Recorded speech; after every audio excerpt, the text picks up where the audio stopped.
Everybody, welcome to Journey. Thank you all for coming out here. I hope everyone can get out afterwards. You know, we have the historical parade, so just be aware of that starting at 1, and we're going to be closing off some of the roads. So if you want to stay for it, you'll probably have to stay until 3 or whenever it ends, but if not, leave immediately after asking any final questions here. Yeah, exactly. Thank you to Dorothy, to Collected Works. We will be passing the hat here. I'd like to introduce a new Journey helper from St. John's student named Cho from South Korea. She will also be passing the bowl. We're so thankful for all the people who help out, who volunteer to keep the Journey going and to help moderate when all of us were moving these past weekends. Leslie Kine, David, of course. So if anybody else ever wants to step in and moderate or have a program or help out in other ways, please let us know. As everyone knows, it is volunteer run, and we're so grateful for everything and for all of you being here.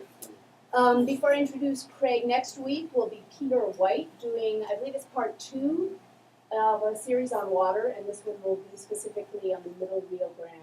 So he will be here next Sunday.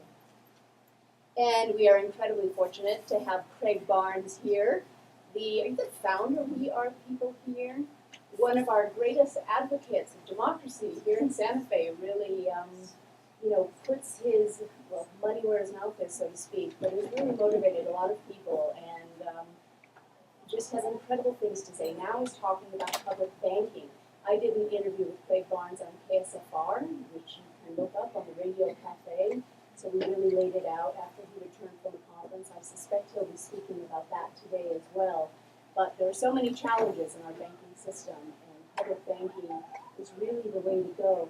He's also talking a lot about foreclosures, and there are flyers here on your seats. There will be a public meeting on September 24th. I also did an additional program on foreclosures on KSFR, and a lot of these are related and similar.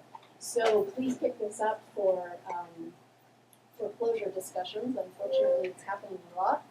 Craig Barnes is also the author of In Search of the Lost Feminine and Democracy at a Crossroads, both of which are sold here, Collected Works. So here at the table, you can even have it signed by Craig Barnes today. So thank you all. Thank you, Craig, so much for being here. Look forward to it. And you can ask questions after the presentation.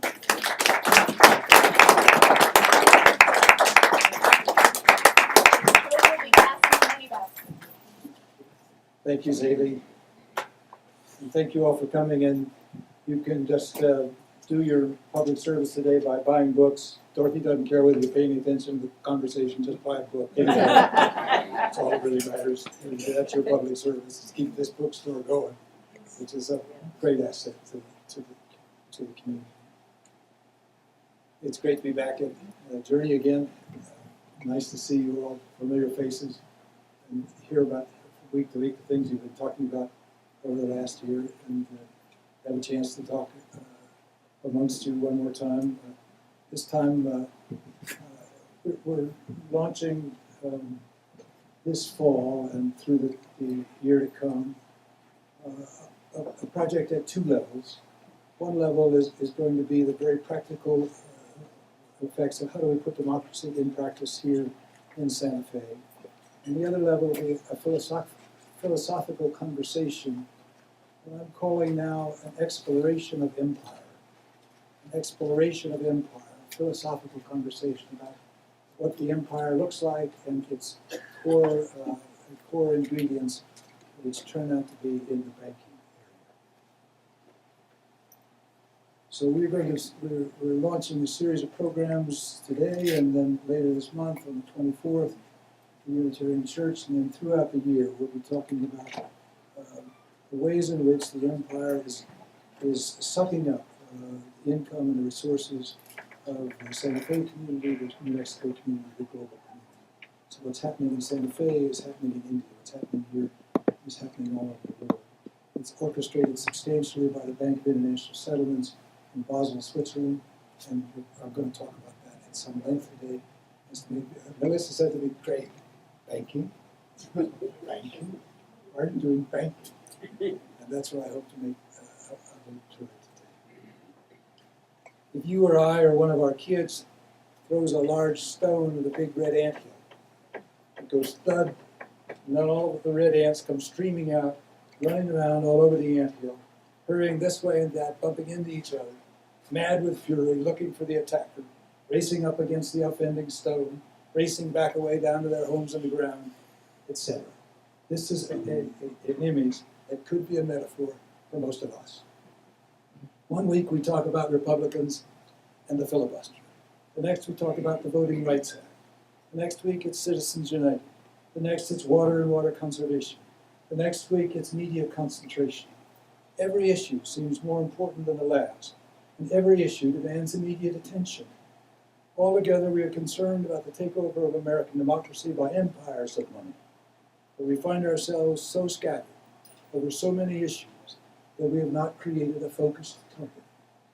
Especially, we have not focused on the empires of money. Instead, we look a little bit like the anthill, teeming with energy, bumping into each other, chasing a multitude of dangers, but not all pulling together. In some ways, it's important that we do as much as we can in as many areas as we can. And of course, we must all continue driving better and fewer cars, introducing solar, using less plastic, conserving water, reducing our consumption, all of that, of course. In another way, however, marginal gains in any one of these multiple efforts will not be enough to change the course of American history, because right now the course of American history is being guided by empires of billionaires. I use the word empire advisedly, meaning to recall centuries of European colonialism. The apparatus of, for example, the British Empire was to superimpose on top of an existing native government a new colonial regime that would exploit the local labor while holding them captive in debt and ultimately drain the product and income of that country for the benefit of the very rich lords of privilege at home. I mean to advance the idea here today that any industry that can control the government of a country can exploit the labor of that country, hold its population captive in debt, and ultimately drain the disposable income of that country to the benefit of the super-rich lords of privilege, is doing exactly what the 19th century colonial powers did in their colonizing enterprises. I mean to advance the idea here further, that when there are billionaire networks with such industry that control both the politics of the country and the economy of the country, but do not participate in providing for the welfare of the citizens of that country, then this industry has created a classic and extractive, inhumane empire. I mean, finally, to advance the case that in our country today, the financial industry occupies just that classic, extractive, inhumane position, and that the leaders in that industry are the banks, and the leaders among the leaders are the 5 largest global banks: Wells Fargo, Citibank, Bank of America, J.P. Morgan Chase, and Goldman Sachs. Let us begin then with the political situation. In the United States today, billionaires control the media in substantial part, the federal Congress in large part, the legislatures in large part, and by skillful propaganda, they have taken possession of the 5 minds that make up the majority on the Supreme Court of the United States.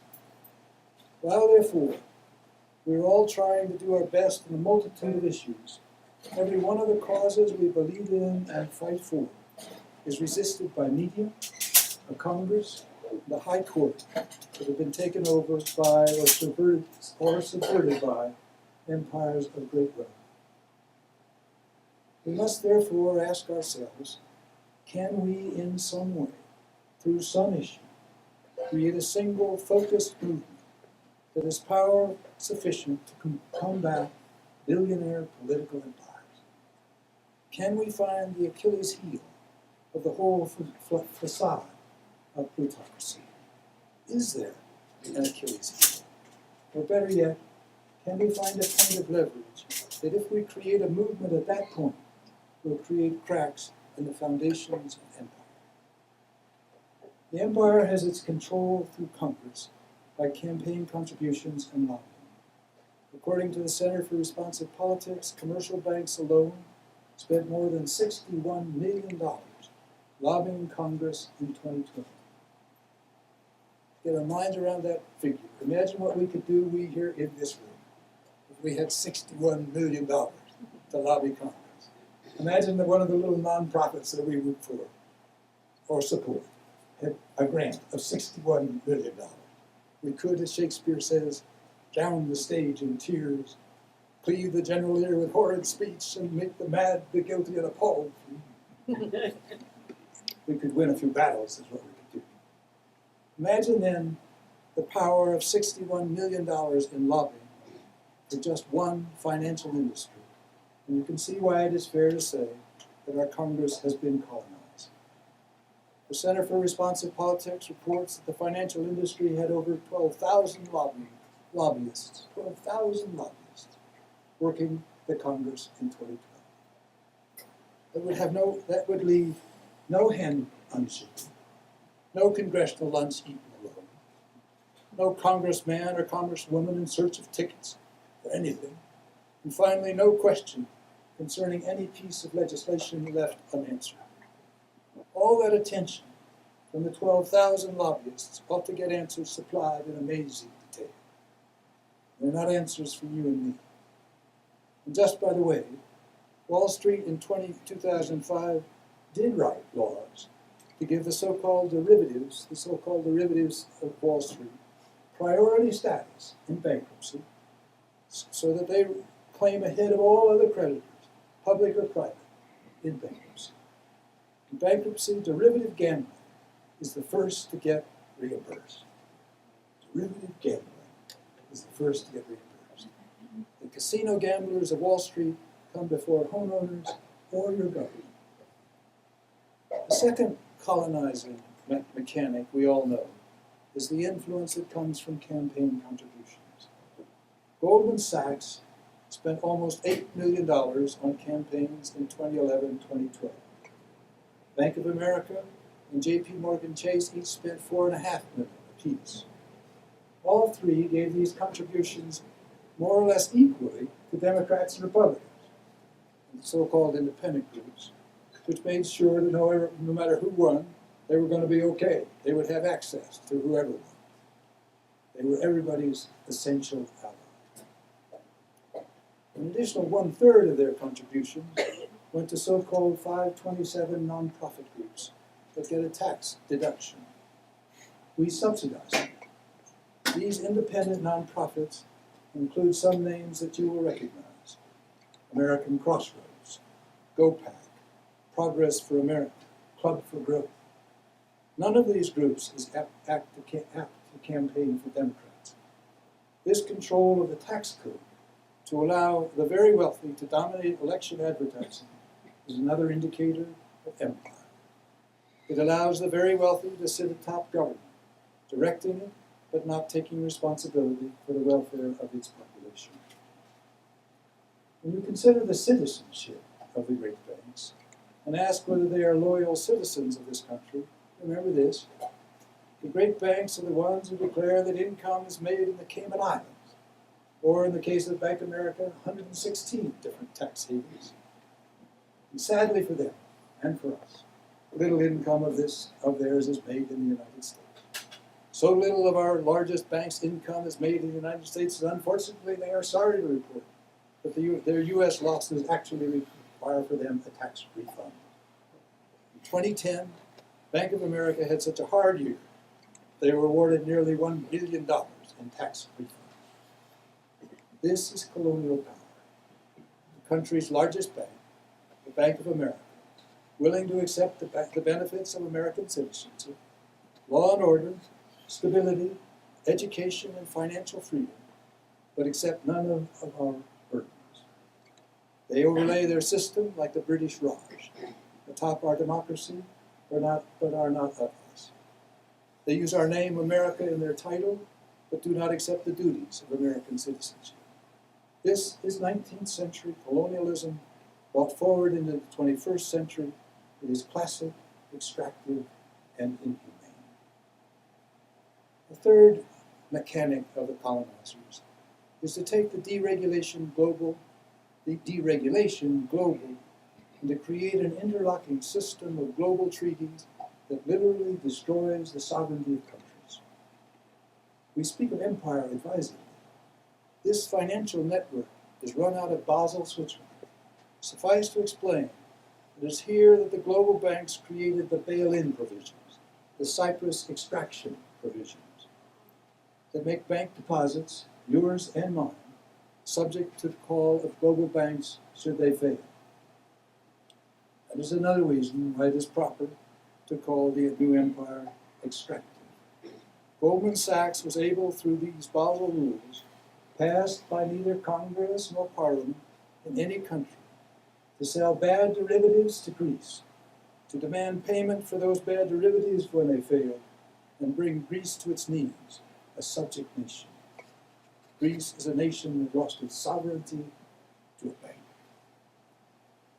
We are therefore now experiencing, in the 21st century, a form of colonialism, not the kings or princes, dukes or marching armies, but the multinational organizations, following carefully orchestrated, highly coordinated extractive policies to create an empire of banks.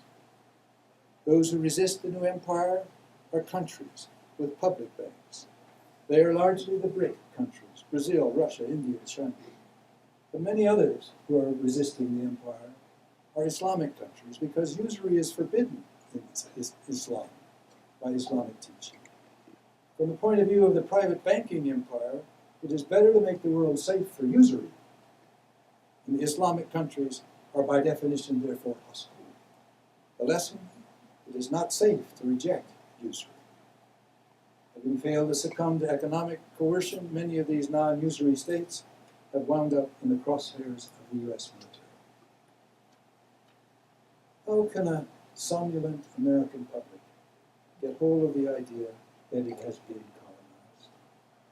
What would be the canary in the mine that might awaken the public?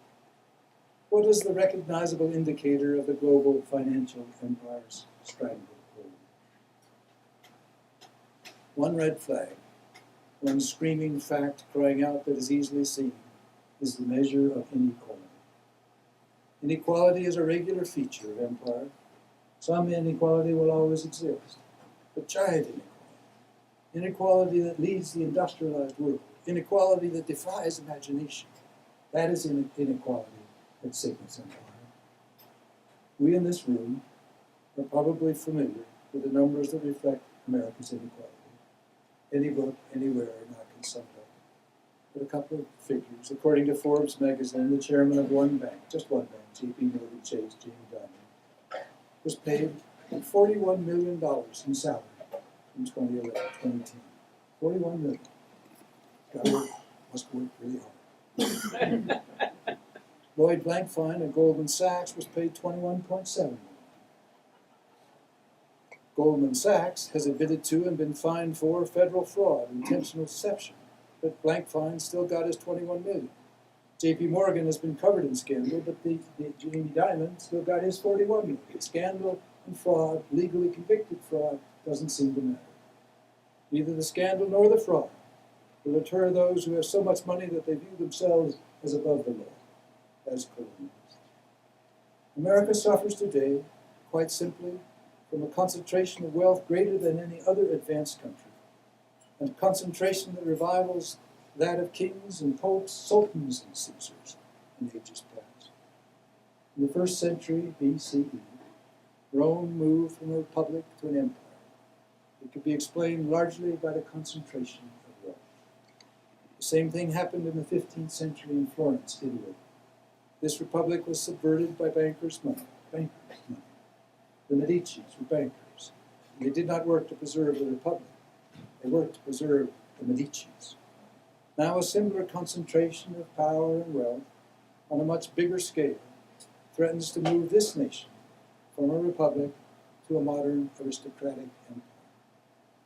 Once again, the arrow aimed at the heart of this democratic republic is being shot by bankers. Bank of America Wells Fargo, JP Morgan Chase, Citibank, and Goldman Sachs alone own assets and wealth greater in amount than 58% of the total American GDP. 5 banks own assets in greater amount than the total GDP, greater than 58% of the GDP of the whole country. That means that the banks own more than half as much value as all the value that America produces in 1 year. That is not just inequality. That is the power to dominate. That is not dominance by a rich class. That is dominance by only 5 organizations. That is not class war. There are too few of them. These 5 global banks and their CEOs now occupy positions of power that emperors from Caesar to Genghis Khan to Louis XIV would have envied. But it's not just dominance that characterizes empire. It is also control of the money supply. Nathan Rothschild in 1820 controlled the Bank of England. He is reported to have said, "I care not what puppet is placed upon the throne of England to rule the empire on which the sun never sets. The man who controls Britain's money supply controls the British Empire, and I control the British money supply." Nathan Rothschild, 1820. According to a website titled 24/7 Wall Street in 24/7 Wall Street, in 2012, Wells Fargo, one bank, issued 28% of all the mortgages in the country. That's where the money comes from. It comes from the lending from banks. 28% of all that lending for mortgages came from one bank. JP Morgan Chase issued 10%. Together, that is, that together, over 1/3 of all the lending for mortgages was controlled by and lent by just 2 banks. Add to that what you know of the 3 other largest banks, and you'll have a feel for the pervasive control of the mortgage market. In Rothschild's terms, the banks control the money supply, and therefore they control the empire. How do they do it? They're on the street corners all over town, creating magnets for your money, collecting your money, and then collecting interest. When I first began my career years ago, banks used our deposit money to make loans. Our deposits could be lent to others in town, and money would always be put to work. Now the law has drastically changed. The banks are allowed to limit their loans, and by not loaning, they create an excess of deposits over loans. This excess they can now use to leverage huge borrowing. This borrowing is very significant. It is this borrowing, using our deposits as security, through which they are buying up America's infrastructure. They are buying up America's infrastructure. Yes, they're buying up America's infrastructure. Now the empire moves from finance to general possession of the wealth and production of America. According to Ellen Brown in an article just this last week, quote, giant bank holding companies now own airports, toll roads, and ports, control power plants, and store and hoard vast quantities of commodities of all sorts. They are systematically buying up and gaining control of the essential lifelines of the economy. So that is where we are. The banks are extending their empire from our politics to our economic lifelines, buying up everything from electric power to oil tankers to airports to commodities, and selling at a profit gasoline, electric power, and municipal bonds. That is what a financial empire looks like. Corner stores, patriotic names, or galloping horses and stagecoaches to lure in your money, claims to benefit the locals, but systematic draining of these monies out to Wall Street or Beijing or the Cayman Islands. And again, this fits the definition of empire: classic, extractive, inhumane. Archimedes is supposed to have said that if you knew where to put the lever, you could move the world. So where do activists who still believe in community and democracy put the lever today to move this world beset by a huge global financial empire? We could begin with this question: what does the billionaire empire not currently control? This is the good news. The answer is right here before our eyes. Billionaires do not yet control city councils or county commissions. There's more democracy in Santa Fe and in Las Vegas and in Mora County than there is in Congress or our state legislature, because these smaller jurisdictions are still under the radar of the empire. According to the National League of Cities, there are more than 39,000 municipal governments in the U.S. They are mostly under the billionaires' radar. In New Mexico, there are 101, and we have only one municipality with a population of over 250,000. There are only 4 above 50,000. There are 36 municipal governments with a population less than 1,000. All the rest are in between. Very interesting, therefore. Unlike New York, or Chicago, or Los Angeles, where the empires of big money are focused and can exercise substantial control, New Mexico is a state where, precisely because we are small, local democracy is still possible. In the state legislature here in New Mexico and everywhere in the country, billionaire money is everywhere present. You all know about the American Legislative Exchange Council. It invites our legislators to fancy resorts, wines, and dines them while offering to them drafts of anti-government, anti-community, anti-healthcare legislation that they have drafted in their own factories in New York. We all know the Koch brothers' money that has so materially affected state legislation, restricting same-day registration, requiring driver's licenses to vote, reducing corporate taxes, providing for private prisons, funding the Tea Party. We know all about that. They have a 19th century sweatshop agenda, and in every state they have the money to lobby for it, propagandize it, and dress it up in the American flag. But at the city and county level, billionaires are not so present. So the question then becomes, could the powerless actually organize at the local level with more effect than at the national level or the state level? Could we challenge the financial industry right here in our own small town? Could we organize the foreclosed and students who are paying loans, or former students still paying loans years after they have been in school?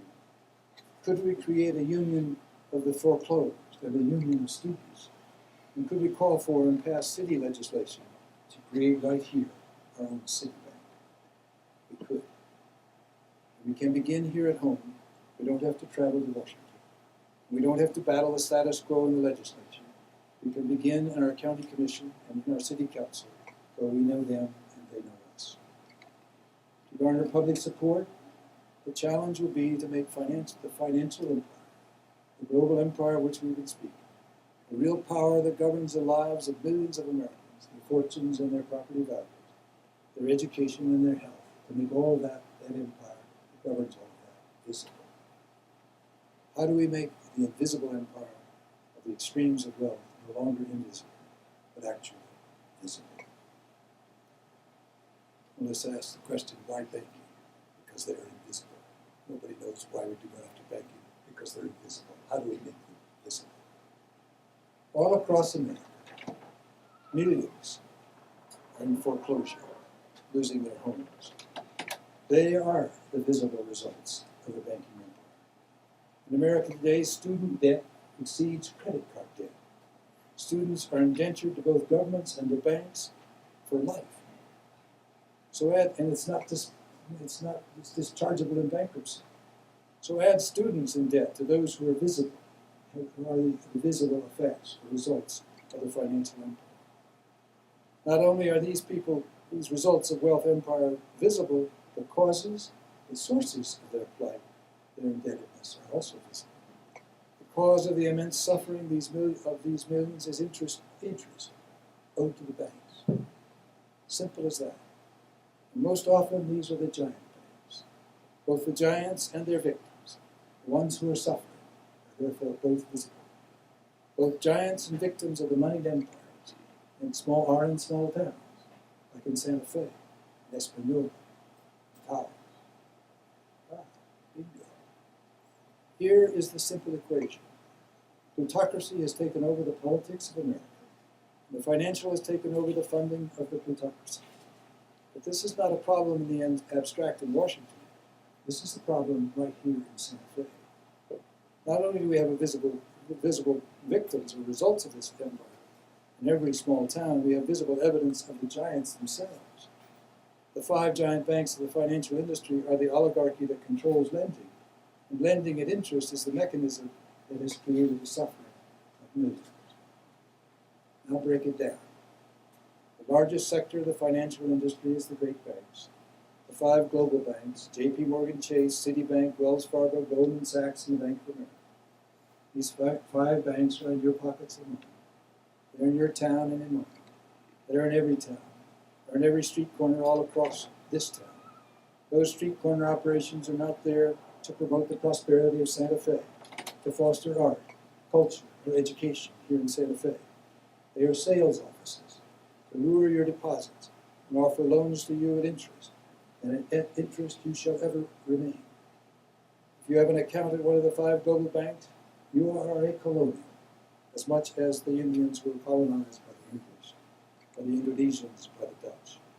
Your income is being siphoned off to the Cayman Islands, global banks, bank accounts, where because of the grace of God and the wisdom of the free market, no income taxes are ever paid. And the great banks are reasonable. They solve the problem we have about organizing at the local level for democracy. Unlike plutocracy, the great banks hang out their signs from corner to corner and say, here we are. They are not just visible here, they're visible in Socorro, in Las Vegas, in Cruces, in Raton.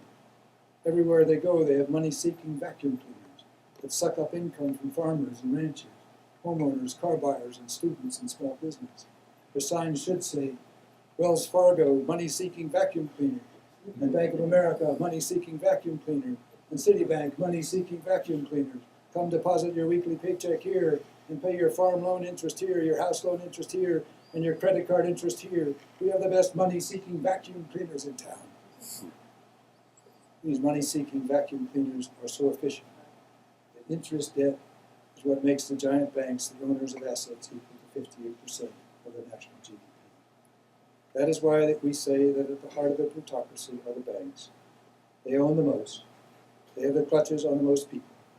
They have the ability to start the economy going by lending or stopping the economy by refusing to lend. There is a remedy for all of this.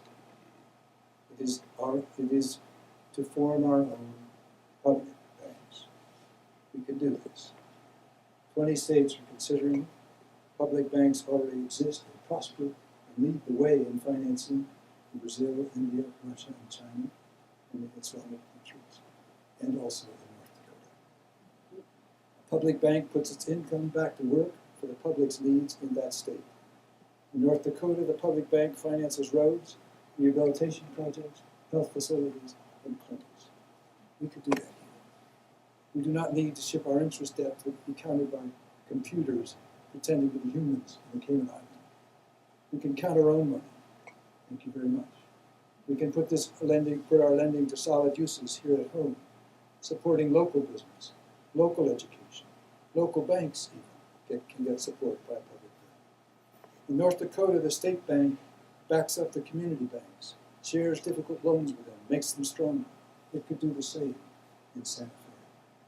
And all over India, the public banks are financing small farming, giving credit to farmers that would never be reached by and never were reached by the global banks or the private banks. When the red ants form a line from their big ant hill just south of my house, winding 50 feet up through the grama grass, past 30 more feet of pignons and junipers, circling around my derelict rose garden, across 20 feet of sandstone patio, they come to a place that is under the tree that holds the bird feeders. Here the column of ants spreads out. Here they gather hundreds and hundreds of seeds the birds have scattered. Then seeds in their little jars. They turn around and get back in line and echo. And more chaos. Ants know how to work together. And when they fall in line, they bring thousands of seeds home. If the ants can work together, we can too. Our solution to the banking empire is not to kill it, put a stake through its heart, defame or degrade the people who are in it. Our solution is just to exercise a little democracy here at home, and take control of our own finances. Opt out of the empire is what we can do. Our case is just, our motives are pure, our method is democratic. One condition here is different from that of classic empire. These imperialists cannot force us to play with them. They do not have that power. We can choose our own solutions still. The road will be long and difficult. It begins with education, with us all getting a hold of what it is that we are up against and being willing to take action locally. We have access to our city council and county commissioners, unlike any access we might have to Congress or the state legislature. We do not have to go where the money is and pretend to overcome that money. We can do what we already know how to do, talk to our friends in the community banks, in local business, in the city council and county commissioners. Some of us are here together who have been through the endless resubmission processes of Wells Fargo or Bank of America, or name one of the others. Some of us have tasted what it is like to submit our financial assets for the third or fourth time to a person who has no authority to help us, no matter what we provide. Those among us know, and they are in our city by the hundreds and probably thousands, that we would like to have our own public bank, the purpose of which will be to help the homeowner and the student, the small business, and the local government. We are not helpless. We do have a solution for the problem of democracy. The problem of democracy. In We Are People Here, we have launched a campaign to educate, engage, and legislate. On the 24th of September of this month, we will host a meeting at the Unitarian Church to specifically rally those in foreclosure, to show them that they are not alone, to offer them tactics and strategies to fight the fraudulent electronic recording system initiated by the banks for the purpose of evading 700 years of bondage. We will gather together in one place the visible human consequences of empire, and make empire's results alive and real. That is not all. We are working, in addition, toward a major assembly to be held next spring here in Santa Fe, sponsored by the Public Banking Institute. At that assembly, we will bring advocates of public banking from all over the country. We want to bring together hundreds of people in New Mexico to know that the time has come to not only talk about capitalism's flaws, but to fundamentally alter the control of the money supply, to not only complain about the giant global banks, but to make them irrelevant, to not only propose in the abstract, but propose in the specific. During all this time between now and next spring, we will be visiting with and informing public officials and local businesses about the benefits of the Santa Fe Bank, working just as we are here today to make the empire visible. You can be a part of this. If the time has come for you to say no to empire, and raise your head in dignity for an economy that serves all the people, join us. Join us. Thank you.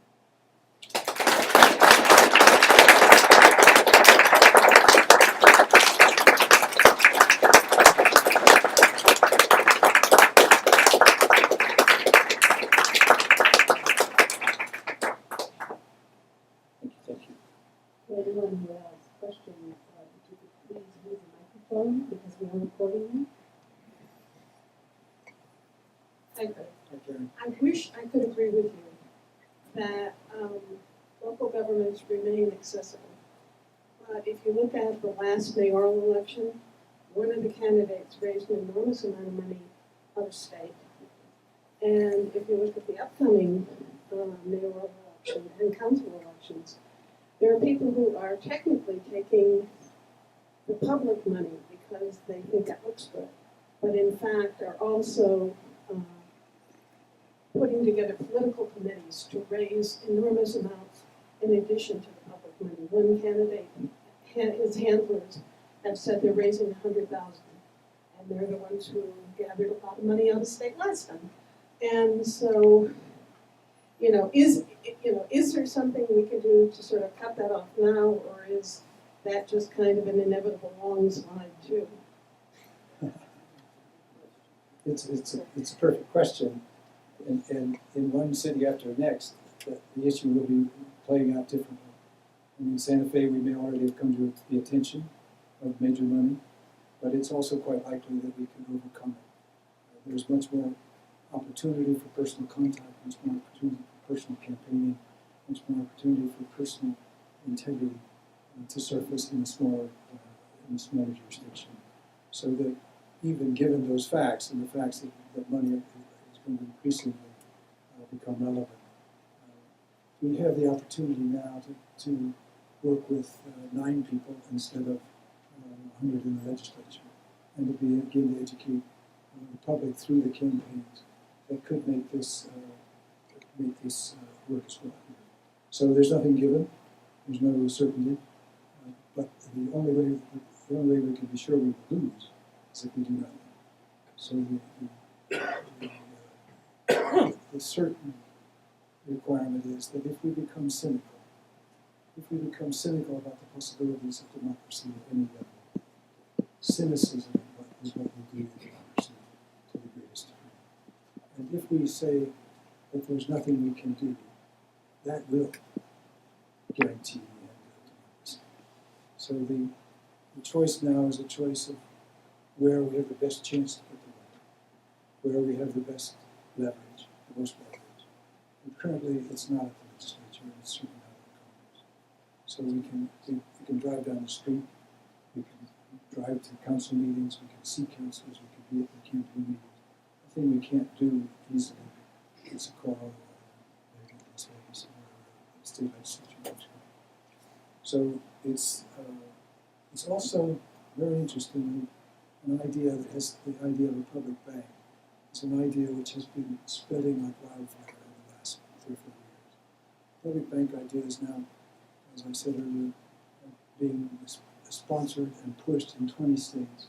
Public Banking Institute that met in San Rafael, convened in San Rafael in California in June, had 700 attendees from all over the country. The public banking legislation is being drafted in various parts of the country. Public Banking Institute is going to hold a large assembly here in the spring and other places around the country next year. So that, and the books that are proliferating on public banking, meaning you don't have to rely on one talk or one read, go to Ellen Brown, go to a number of books that she cites, go to Richard or Bernard Latier, go to any number of books. They're beginning to understand that the recovery in India, recovery in China, recovery in Russia even, has been because of the money supply at the central level. The money supply could be issued by government in favor to support government policy, to support bridges and roads and put people to work. It didn't have to go through the filter of the big banks and get the income that goes to the Cayman Islands. It didn't have to go to shareholders. The income could be put to work in a counter-cyclical way. The income from a public bank can be, or the resources of the public bank can be put to work in precisely those moments of recession and depression when the lending is the hardest to get. The income from a public bank and the resources of the public bank were put to work in North Dakota throughout the Great Depression in the 1930s to keep farmers on the land. To keep farmers, the public bank said, we'll just keep you on the land. All you have to do is pay us a rent. And when the depression's over, when rains come again, you can pay us back what you haven't paid us through the 1930s. In 1941, the rains came and the crops came back, and the farmers said, okay, here's what we owe you, and they stayed on the land the whole time. That's what a public bank can do. It can serve public policy, and it can serve health needs and environmental needs and water needs, all of that at a moment when the great private banks are saying, no, that's too risky. It's too risky.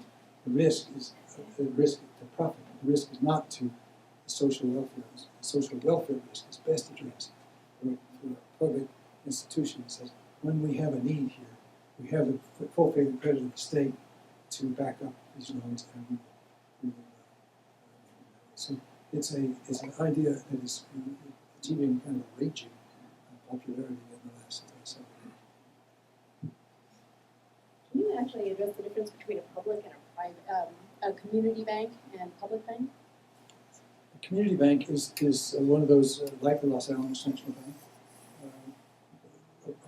a bank that is not owned and controlled by Wall Street, is not one of the big five, and does have its puts its resources and puts its assistance much more to local people than to the great banks. So community banks are far better. They are a step in the right direction. They are subject to takeover by the large banks, and all of a sudden they become like First National Bank here in Santa Fe, all of a sudden becomes a Texas State Bank. So whoops, there was our community banks and our community bank. Insofar as they are private, however, their primary responsibility under the corporate charter is to earn a profit and to turn that profit to shareholders and to the salaries and bonuses of the bank leaders. The 21 million plus that Lloyd Blankfein at Goldman Sachs got as income does not include his bonuses, which in some cases have been, in one JP Morgan case, as high as $1 billion. So $1 billion bonus plus the millions of income, that's where your money goes if you're putting it in one of the great banks. If you're putting it in Los Alamos National Bank or putting it in one of the local banks, it's not going there. But if you put it in a public bank, it's going to salaries of public employees. It's going according to the pay scales of public employees. You don't have to pay $21 million to run a bank on behalf of the public, to get somebody to run a bank on behalf of the public. So that the efficiencies of public banks are now being demonstrated and reported, substantially reported across the board. There's a lot. I encourage you to buy the Public Bank Solution by Ellen Brown, which is here on sale at this bookstore. Ellen Brown's Public Bank Solution lays out this in great detail and is very useful as a way to get your mind around it. If we don't get our minds around this, we are like the Indians and the Burmese sitting under the British Raj, not knowing who's in charge, who's in control, because it's invisible. We are like people who think that we are living under a free democracy because we vote once every 4 years. We are living in a democracy that's substantially controlled. $6 billion in the last presidential election. Which one of us could participate? What is it? What happens to a representative government that is representative of only 1%? Who does that representative government represent? We live under the aegis of, under the understanding of, under the textbook understanding of the kids in school that this is a democracy, that it is a representative democracy. And now it turns out that it only represents those who have the very most money of all. And the rest of us, we can vote. That's still good. We can vote, and sometimes the voting is remarkably successful. But we are overwhelmed by resources that are not available to us. That's because the financial industry has put itself center stage with the funding of the economy. This current government, had it not been stalemated by the Congress at every level, could have done more on healthcare, could have done more on jobs, could have done more on bridges, could have done more on the environment, could have done more on water, could have done more internationally. It wasn't stalemated at every turn by the Congress. Who stalemated? Who paid for that Congress? Who paid for the redistricting that made the Congress be substantially Tea Party people, the House be people? Who paid for that? The Koch brothers paid for that. It wasn't the financial, the Koch brothers paid for substantial parts of it. The financial industry had their millions, but it was dominated by people who are not among us. It was dominated by people whose interest is not in the preservation and the continuation of a representative democracy. It was dominated by people whose interest is in extracting their profits and dealing with us in an amoral way. The fundamental thing that one has to know about a corporation is that it is by definition not immoral, but that by definition amoral. It has a profit line requirement. And the profit line requirement trumps every other requirement that it's got. So it doesn't, if it happens to devastate the Native American community in Ecuador, if it happens to devastate water resources in Mora County, if it happens to devastate water resources in Rifle County in Colorado, no matter where it happens to, it's often sorry that devastates those resources, but profit dominates everything. Profit is at the heart of that system, and if the corporation has only that guide, then what do we do to get back? We need money that can put us to work again in our own way, and that money we can control with policies of our own kind, policies dictated by us by our own government, and by our own ownership. Yes. At its very simplest form, money is just a symbol for time at the wage level. We've, of course, gone way beyond that in money as a gambling chip. But at the wage level, the Santa Fe Philosophy Club this afternoon the discussion is based on a paper that's that is also dealing with multinational issues, but saying we need to go, one solution is the barter system, where we go for work, totally bypassing the money aspect.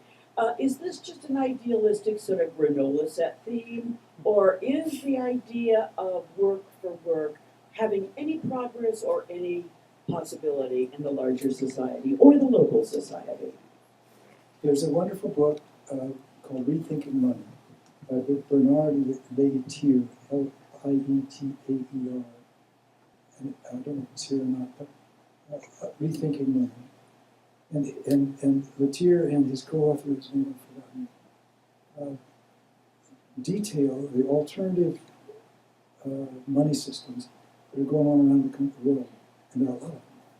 And there are some of them that are officially recognized, as in Switzerland and Sweden, where they just run parallel right down the track with the sovereign currency.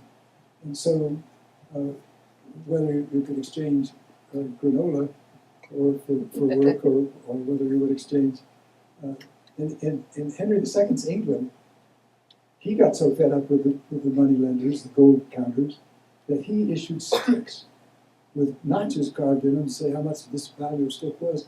And the sticks would go into circulation, and when tax time came, he could get paid back in sticks.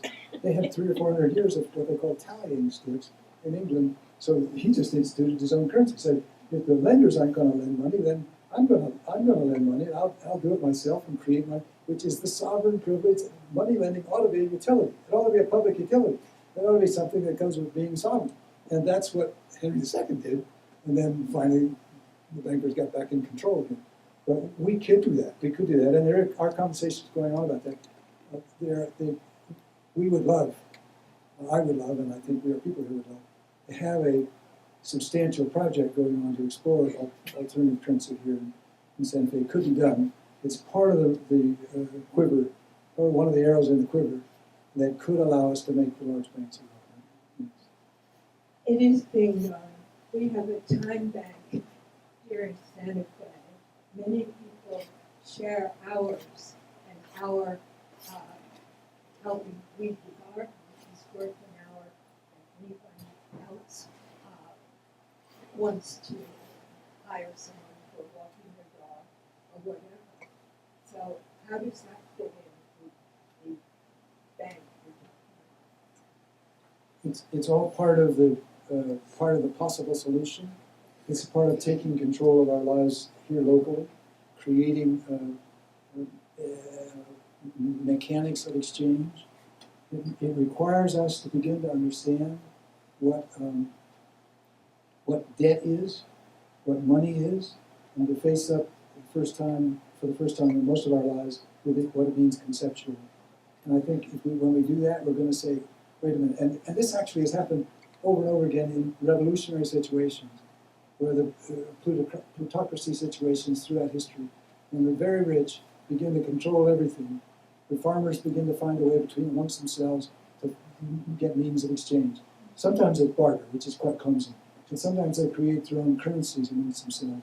And it happens when the larger system isn't working. And we are getting close to that point now. The only thing we don't realize is the extent to which it isn't visible, the extent to which the extraction process is going on. So if we could all get together and say, wait a minute, this is the number of people on foreclosure in Santa Fe. This is the student debt in Santa Fe. We could find each other and make ourselves visible so we could say, whoa, this is the kind of problem. This is the kind of problem that gave rise to the Peasants' Revolt in 1383 in England. They said, my God, they're charging us too much taxes, kill all the lawyers. The lawyers were the ones that were collecting the tax. They marched to London, they burned all the courthouses, burned all the papers, and killed the lawyers, and killed the Chief Justice. Boom! They had a little revolt. That's one way of doing it. But we don't have the consciousness to do that. So our first step is to say what Melissa said, banking, and then to say, oh my God, yeah, banking. Banking is, we've been talking for a year and a half here, and you know, because we've been talking about plutocracy. People say, well, where do you see it? You know, where is it? It's a concept that's awful, but it's taken over democracy. That's true, but where is it? Banking, you don't have a problem. It's on the corner. It's on this corner, it's on that corner, it's on that corner, and we've all got our money in it. So we all know where it is. Now we don't. it kind of got us by the throat a little bit because they control our money and they own it. They own the money, we don't own it. So we have to say, do I really want to offend Wells Fargo? Those guys have horses and carriages, and they re-inspire my authentic American frontier spirit. I love that, and the Bank of America's got the little red, white, blue flag. I want to stay on the way of that. It's actually counterintuitive. You want to be good. You want to go along with the crowd. You want to do what they're doing. It's counterintuitive. But what we're going to have to do is realize that our economy is falling behind in rates of growth every other economy in the country, in the world. Not every other, but we're falling behind the leaders now in the world, the 15th, something like that. Growth is not all by itself a good thing, but we ought to be able to grow where we want to grow. We ought to be able to build the bridge when we want to build it, build a school when we want to build it, build the health clinic when we want to build it. We're able to do that, and we're not able to do that now because we've got this Koch brothers inspired austerity budget, which Ben Bernanke and Larry Summers are still at. We're going to have to do something hopefully. Sorry, I got off.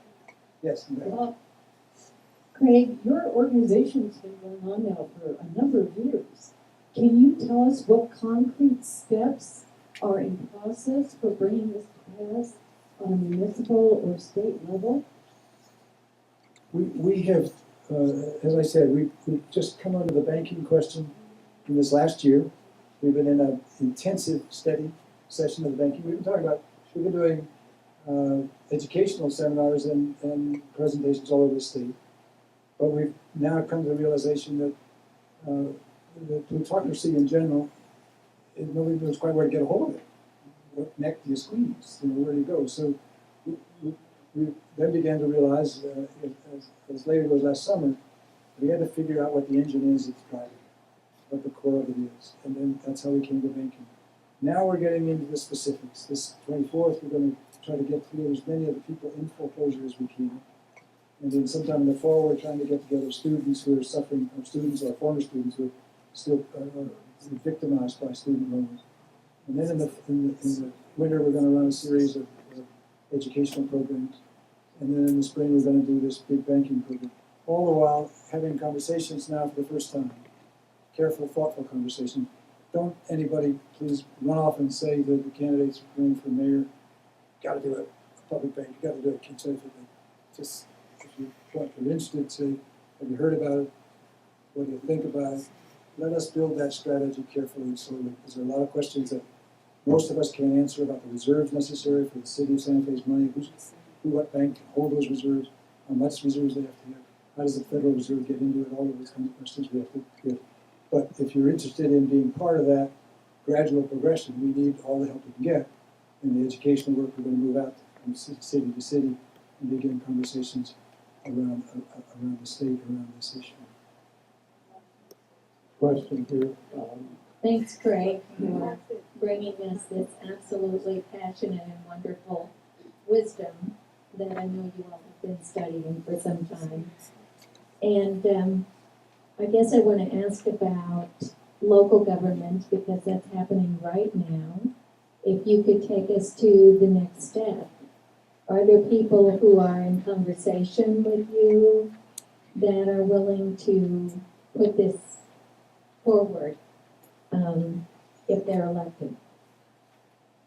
We've just started those conversations, and we want to move carefully and slowly so that we don't get a candidate to be committed to something he or she doesn't know very much about or can't answer the questions about. So we've just begun to raise the issue. And I would be hesitant to name anybody or talk about it because we don't want to commit them. And here's what we don't want. We don't want one candidate saying, I'm for a public bank, and the other candidate saying, I'm opposed to a public bank because he or she's in favor of it. So we don't want to create that campaign issue without having done our homework with them first. So that's going to take some time to get the knowledge of it on the table in a non-divisive way. But we definitely, conversations have begun. You've got a real quick question. There have been a number of attempts in this country on the lines of being understood as sticks, be it different currency that is local dollar currency you mention, just comment on, why does it fail, when they fail, why is it successful, and the general issues that it faces with actually making it work, and what are the issues that need to be avoided. Just general commentary there. I think that it's absolutely right, that they've been instituted and then the passion and the energy behind them is dissolved and they fall apart. My instinct is that, and I don't really know, so to be clear about that, but my instinct is, my judgment is that to keep an effort like that going, they didn't fail because they were conceptually inadequate. They failed because of the lack of continued engagement and passion amongst the participants. That this is the way to go. And that passion, no doubt, comes from the economic conditions in which they live. So that without the economic conditions driving them to say, we've got to do this for ourselves, I think that it's likely to dissolve. And that would be true here. In a community like this, which is divided income as much as it has, to find the passion to keep going with that and do the daily work of administering it and keeping the accounts and finding ways to evaluate the sticks or evaluate the currency, whatever you print your own do all that. But keeping the passion to man it, own it, operate it, is a big deal. Which is one of the reasons why we have not focused on alternative money so much as to say that'd be great, but focused on the public bank because that has a that's easier conceptually, and once you get it going, you got it going. There's some conversation around municipalizing the utility. I think the League of Women Voters is going to have a conversation around that. Is what you're proposing, though, to have a public bank that is a bank like Los Alamos Bank, or a bank run by a municipality or other entity or county, for example? Owned by, Or run by? owned and run by the public. Owned by the public. So it'd be owned by the city or county of Santa Fe, or both, and run by them. And subject to, it does, in places where it's going on, it not only, it charges interest. Bank of North Dakota, for example, charges the farmers interest, but uses the interest, instead of sending it to Cayman Island, it uses it back to refurbish communities that need refurbishing. It uses for public purposes. So the income goes to the public policy requirements rather than the shareholder payoff requirements. That's a huge difference. Any private bank, even as good as they are, Los Alamos, I think I understand is terrific. Any private bank has still got this requirement for competitive salaries. You got to pay a banker the same as other bankers are paid, and that puts a huge burden on them. And shareholder dividends. Any private bank has that requirement. Credit unions don't have quite the same problem. But a public bank, which is owned by the people of the state of North Dakota, puts all its money according to the policies of the people of the state of North Dakota for its public purpose. Great example. In Grand Forks, about 12, 13 years ago, there was a huge flood that came down and wiped off the North Dakota side of Grand Forks and the Minnesota side of Grand Forks. Both communities were wiped out. North Dakota Bank was able to go in. If you go there today, I'm told, I've read, I haven't been there. I've read that if you go to the North Dakota side today, it's painted up, refurbished, rebuilt. It looks like a modern town. On the Minnesota side, they couldn't get lending. The private banks wouldn't lend for these derelict, washed out, moldy houses. So the North Dakota, the Minnesota side, apparently, this is run down. It's become a blighted community. The North Dakota side has been rebuilt. And that's what a public bank can do. A public bank can say, whoops, we have a problem here. We have a problem, and especially in times of recession, we have a problem with employment. Now is the time to use the public money not to pay Wells Fargo, which is where public money goes from Santa Fe, not to pay Wells Fargo, not to pay the Cayman Islands, not to pay people who don't pay income taxes. Use it to, or banks that don't pay income taxes, use it for the public purposes of people of the city of Santa Fe. So that's the difference. We're just gonna have maybe 3 you and then you in the front, and then Two questions, if that's all right, if you would, please. Does Elizabeth Warren represent any life up in Washington? And the second question, does the PRC represent any obstacle to public banking? Elizabeth Warren is my vote for president. Yes. I like Elizabeth Warren is the brightest light in Washington for years and years. Smartest. Is there a way to get her to come here and work? Can we get her here? Can we get her here? We're going to work on it, yeah. That would be She's terrific. Hold the fundraising. The PRC does not regulate a public bank, so we would not have that problem. I was just curious about the income of these public banks. Is it only the interest from loans? Does that provide sufficient amount of money to do Good question. infrastructure? They have to be capitalized by the state or by the city, so that capital is put in whatever number of millions it takes. And it takes a lot of millions to get started. 10 million, but the city could do that. What is that 10 million? It comes, well, the city of Santa Fe, if I understand and remember, maybe some of you were there with me, we talked to David Koss a month ago. Don't quote me on this because I may not be right, but something like $200 million in reserves held in Caramego, something like that. That $200 million could be used to start up a city bank. It would be used with the understanding that we're going to do projects that build income for the city, and do projects that build health and welfare for the city, build education for the city, and that comes back in that way. So it's lent out. You can't use it for that, but go ahead. They're used for some of those things. So then then the other way that they make money is they get capitalized that way. They make money by lending at interest, but they can lend at interest at lower rates than the private banks. So they can at competitive rates in order to get people going, and they can lend at interest at places that need it, like the rail yard. They can lend at interest at places that need it.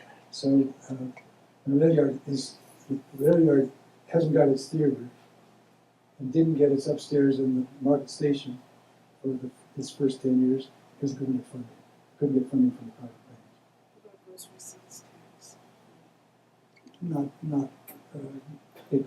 That goes into the coffers and could come back out of the coffers to a bank, to a public bank. Yeah. That would be a decision made by council. Thank you, everyone, for being, do you have one more question? Well, I just wondered what credit unions fit into this. Credit unions are democratically run, owned by the people who participate in them. They are members of it, and they have a lot going for them. It's a good idea, and they make loans, and they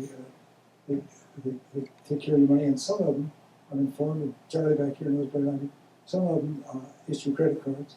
So they're beginning to have some of the facilities of the competencies of the larger banks. So credit unions definitely should be in your scope of interest. Is there a problem, lack of capital there?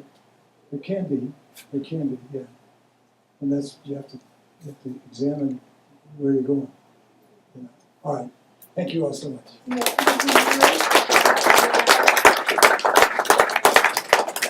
September 24th, and Craig, do you have a website people can go to if they want more information Yes. now? WeArePeopleHere.org. We'll go, and on the 24th, if you're interested in participating in this foreclosure meeting and getting people together and understanding more about this whole problem, come on the 24th, Unitarian Church, 6:30, and we're going to put people to work. And there are little flyers around here that identify. Then please come next week with Peter White. Thank you so much, Craig. Thank you.